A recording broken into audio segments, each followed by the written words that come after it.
Favoriser la biodiversité pour créer un territoire riche et soucieux de l'environnement, c'est tout l'enjeu de l'association Plaine de Versailles.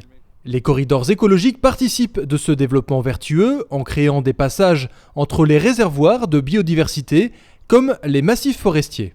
Souvent, quand on pense à corridor, on va penser par exemple à un linéaire de haies où on se dirait qu'il faudrait qu'ils rejoignent les massifs du nord et du sud de la plaine, mais ça ne marche pas forcément comme ça, sachant qu'une grande partie de la faune en fait est aérienne et n'a pas forcément besoin de corridors continus. Et c'est pour ça que tous ces éléments qu'on voit dans le paysage, que ce soit les bosquets plus ou moins grands, les petites touffes, concourent en fait à créer des corridors écologiques.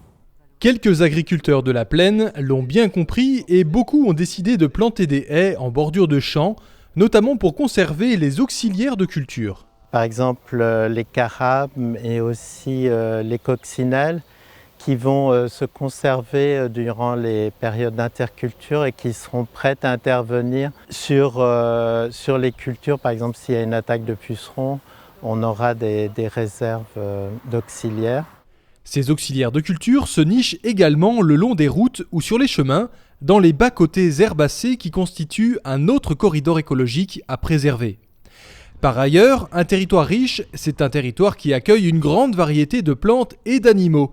C'est dans cet objectif que le rue de Galy a récemment été réaménagé au niveau de Rennes-Moulin.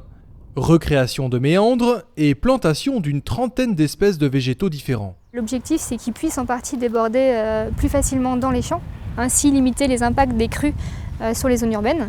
Et le deuxième objectif, c'est tout l'aspect écologique, de vraiment redonner un fonctionnement naturel au cours d'eau et de diversifier au maximum les espèces. Donc une végétation de bord du cours d'eau vraiment adéquate et adaptée au milieu naturel. Autres espaces à enjeu, les prairies calcicoles. Il s'agit d'affleurements calcaires où une flore très diversifiée et rare s'est développée, favorisant le développement des insectes et de leurs prédateurs. Pourtant, cette biodiversité est menacée. Avant, on avait du pâturage sur ces prairies, ce qui permettait de les garder ouverts et de les garder comme on le voit ici en prairie. De l'abandon de l'élevage et donc du pâturage a amené à ce que ces prairies s'enfrichent. Donc au fur et à mesure, on a des petits arbustes qui s'installent, puis une forêt.